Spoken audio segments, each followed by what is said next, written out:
Bueno, primeramente, muchas gracias. Hemos conocido la información que dio el secretario de Hacienda, Luis Videgaray, en relación al recorte en el gasto público. Lo primero que habría que señalar es que los recortes en el gasto público los determina la ley, no son subjetivos, no son a juicio discrecional de los secretarios o del gobierno, ni siquiera del presidente de la República. Está considerado en la Ley Federal de Presupuesto y Responsabilidad Hacendaria, en su artículo 21, establece que una vez agotados los recursos, si hay necesidad de más ingresos, entonces se tiene que recortar el gasto público en comunicación social, en gasto administrativo, no vinculado a los servicios de la población, y ahorros económicos, presupuestarios que haya en las finanzas. Si esto no alcanzara, entonces se tiene que proceder al recorte de las estructuras administrativas, la disminución de los salarios de los altos mandos. Y si esto no alcanzara y rebasara el 5% del total de los ingresos, entonces tendría que acudirse a la Cámara de Diputados para que la Cámara de Diputados haga un reajuste del presupuesto y sea la Cámara de Diputados la que determine en qué rubros debe de recortarse el gasto aprobado por la Cámara de Diputados.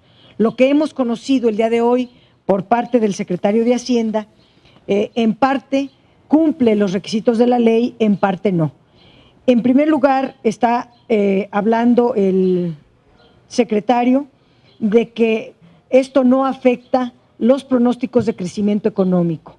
Es muy difícil que en un contexto de reducción de precios del petróleo, que no es de corto plazo, sino de mediano plazo, en una caída de devaluación, en un escenario de devaluación con una muy probable aumento en las tasas de interés, caída constante de los precios del petróleo y también una disminución en la producción petrolera, es muy difícil que se sostenga el monto de crecimiento de 3.5%.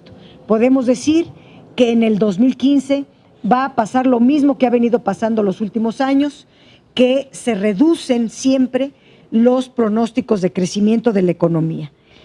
Que no va a afectar, no va a aumentar la deuda, esto es correcto, porque este gobierno en los 2 años que lleva ha aumentado la tasa de deuda al 43% del Producto Interno Bruto, lo cual es muy alto y ya no podría acudirse a ese método. Es correcto que diga el secretario que no se va a aumentar más de lo que ya se ha aumentado la deuda pública, que no va a aumentar impuestos, lo cual nos parece también correcto, aunque hay que señalar que el aumento de los impuestos se dio con la reforma hacendaria en 2013, ya dio de sí en 2014, ya no hay margen para poder aumentar más los impuestos a la población. Se suspenden los trenes rápidos, el México-Querétaro y el tren transpeninsular. Estos proyectos, los megaproyectos, llevan un impacto económico importante, pero solo en la zona donde se proyecta. No impacta para el grueso de la población ni para el total de los estados donde se proyectan estas grandes obras. Las grandes obras impactan en el crecimiento económico, pero muy poco. Lo que puede impactar en el crecimiento económico son 2 cosas que no están consideradas. La inversión pública, si se aumenta mucho la inversión pública o si aumenta mucho el consumo privado, esto en automático tiene un aumento en el Producto Interno Bruto, en el crecimiento económico. De tal manera que estas inversiones grandes de los megaproyectos, si se suspenden, no impactan enormemente, como bien lo dijo el secretario, el Producto Interno Bruto. Se sostiene el proyecto del aeropuerto, se sostienen los proyectos carreteros, se sostienen los caminos rurales y prácticamente se recorta en un 10% el gasto en comunicación social y se disminuye en 62,000 millones de pesos el gasto de gobierno y que esto es gasto corriente. En síntesis, la opinión es que la mayor parte del gasto anunciado de 124,000 millones de pesos es un ajuste al gasto corriente del gobierno, a gastos de comunicación social, como lo está marcando el 21 de la Ley Federal del Presupuesto y Responsabilidad Hacendaria. Pero llama mucho la atención que incluye los recortes a Pemex y a CFE por 10,000 millones de pesos nada más en CFE, lo cual contraviene a la Ley de Presupuesto y Responsabilidad Hacendaria.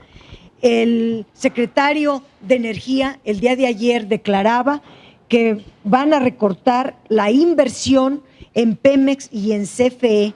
El secretario Pedro Joaquín Codwell está desconociendo la Ley Federal de Presupuesto y Responsabilidad Hacendaria que ordena no recortar la inversión.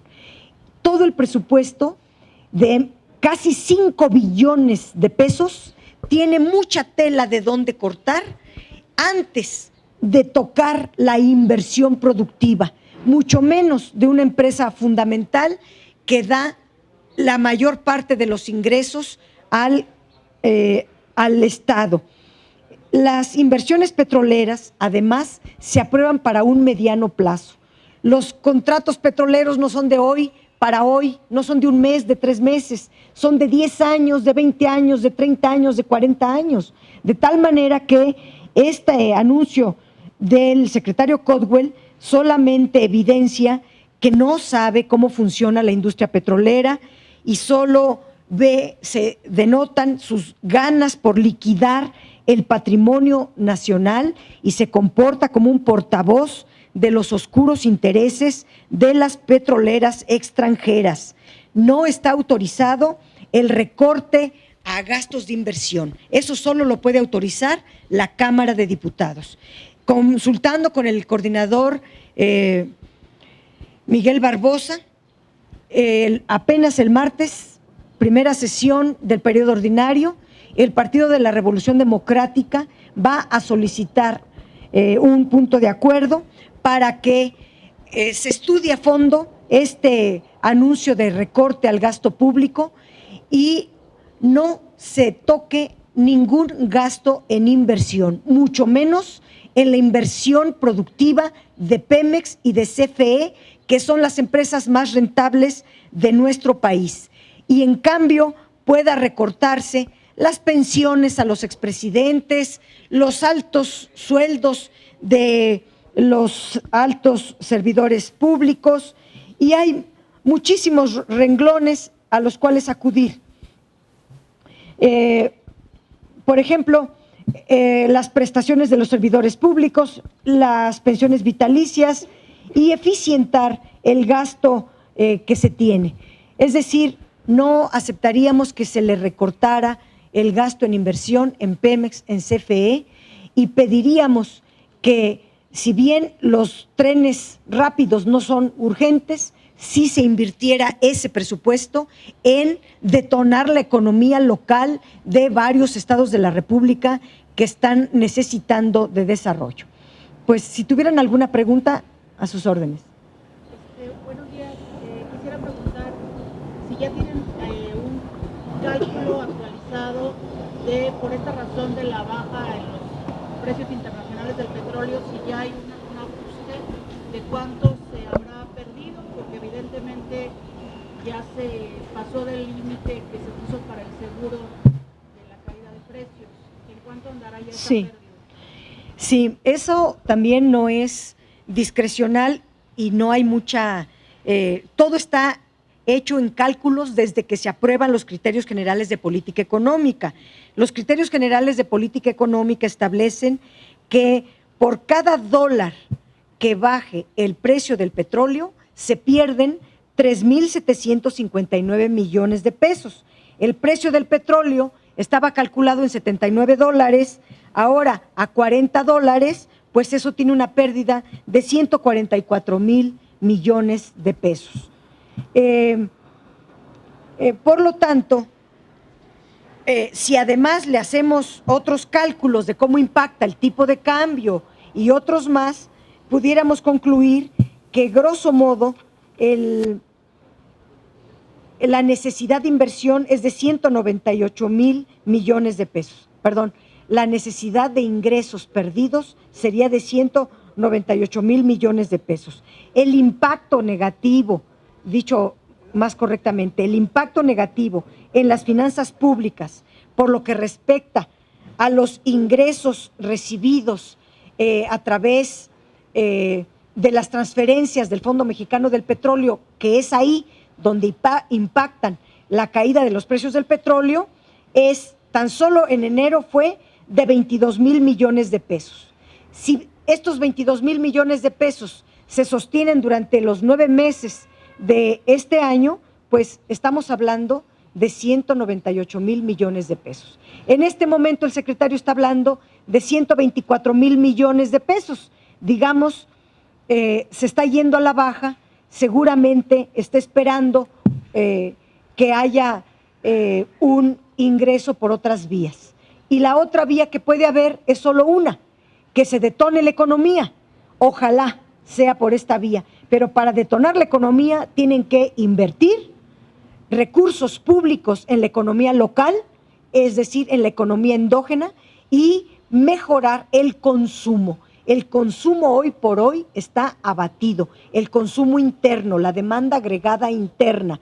Y para aumentar la demanda agregada interna hay que mejorar los salarios, fortalecer el nivel de empleo. Principalmente esas son las medidas que el gobierno debería de hacer para entonces, por la vía del crecimiento económico, regular los ingresos. ¿Alguna otra pregunta? Muchas gracias.